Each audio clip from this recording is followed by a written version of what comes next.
पंडित जवाहरलाल नेहरू भी सुबह लक्ष्मी के कदरदान थे।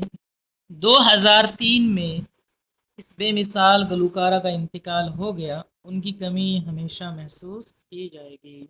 सबक हो गया दोस्तों मुकम्मल। ठीक, अब इसके सवाल जवाब देखते हैं। सवाल जवाब हम देखेंगे, ये गाइड से देखेंगे, और गाइड बुक कौन सी है आपको पता ही है, मुहिम गाइड। बिल्कुल आसान आसान सवाल हैं, आप देख सकते हैं।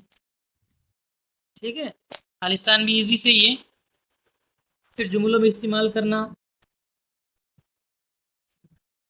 झेल के अल्फाज आपके सबक में आए हैं। ठीक है, आप इसको अच्छी तरीके से पढ़ सकते हैं। आप देख सकते हैं मुहिम गाइड कक्षा 8 के लिए, बाकी है कक्षा 6 से 12 के लिए मिल जाएगी आप। तो बढ़ते हैं सवालों की तरफ। सवाल नंबर 1, सुबह लक्ष्मी का जन्म कब हुआ? तो ये हमने उसी सबक में भी बताया था। सुबह लक्ष्मी का जन्म 16 सितंबर 1916 को हुआ था। दूसरा सवाल, सुबह लक्ष्मी ने कौन सी नई रिवायत कायम की? ये भी हमने सबक में बताया था। स्टेज पर औरतों के गाने की रिवायत को कायम किया। अब पूरा, अब जब इसका जवाब लिखेंगे तो कैसे लिखेंगे देखेंगे। जवाब ये, उस जमाने में स्टेज पर औरतों के गाने को बुरा समझा जाता था, लेकिन सुबह लक्ष्मी ने इस रिवायत को तोड़कर स्टेज पर गाने की शुरुआत करके एक नई रिवायत कायम की। इजी सवाल है दोस्तों, साथ साथ याद भी कर लेंगे। सवाल नंबर 3, सुबह लक्ष्मी ने किन फिल्मों में अदाकारी की? तो 4 फिल्मों में अदाकारी की थी, ये हमने बताया भी था। तो पहली जो फिल्म है सेवा सदानम, दूसरी शकुंतलाई, तीसरी सावित्री, चौथी है मीरा। चारों में अदाकारी। ठीक है, क्वेश्चन नंबर 4, सवाल नंबर 4, सुबह लक्ष्मी को कौन कौन से एजाज पेश किए गए? तो 4 ही एजाज इनको पेश किए गए। एक तो भारत रत्न, पद्म भूषण, रमन मैगसेसे अवार्ड और संगीत कलानिधि। 4 ही अवार्ड पेश इनको किए गए, याद कर लेंगे। सवाल नंबर 5, सुबह लक्ष्मी के ज़माने की दूसरी अहम गाने वाली खातून के नाम लिखिए। ये भी हम बता चुके हैं सबक के अंदर। चार हैं। सुबह लक्ष्मी के ज़माने में दूसरी अहम गाने वाली खातून रसूलन बाई, सिद्धेश्वरी देवी, बेगम अख्तरी और किशोरी अमुनकर। 4 ही उनके ज़माने में गाने वाली मशहूर औरतें हैं। 4 ही इनको अवार्ड मिले हैं और 4 ही फिल्मों में इन्होंने अदाकारी की है। आगे चलते हैं, खाली जगह को मुनासिब अल्फाज में भरिए। तो ये सवाल आप खुद कर सकते हैं। ठीक है, ये सारे के सारे दे रखे हैं जवाब। पहले खुद से करने की कोशिश करें, अगर कहीं गलती होती है तो फिर आप नीचे देख सकते हैं। एक सवाल दे रखा है, ये जुमलों में इस्तेमाल करने हैं, तो इनके जवाब यहाँ लिखे हुए हैं। इसको भी आप खुद ही हल करने की कोशिश करें। अगर फिर आपसे नहीं होता तो फिर गाइड से यहाँ से देख सकते हैं। फिर आए सवाल में 5 फेल की 5 मिसालें दीजिए। फेल कहते हैं दोस्तों क्रिया को, और इस गाइड में अच्छी तरीके से समझाया गया, दे भी रखा है देखो। तो 5 फेल आपको चूज करने इसमें से। ठीक है, फिर जो मुहिम की खासियत है ये है इजाफी सवाल। ठीक है, 1 2 3 सवाल इसमें इजाफी दे रखे हैं इस चैप्टर के अंदर, तो आप ये पढ़ के खुद हल करेंगे। चलो मिलते हैं नेक्स्ट चैप्टर में। अस्सलामु अलैकुम रहमतुल्लाहि व बरकातुहू।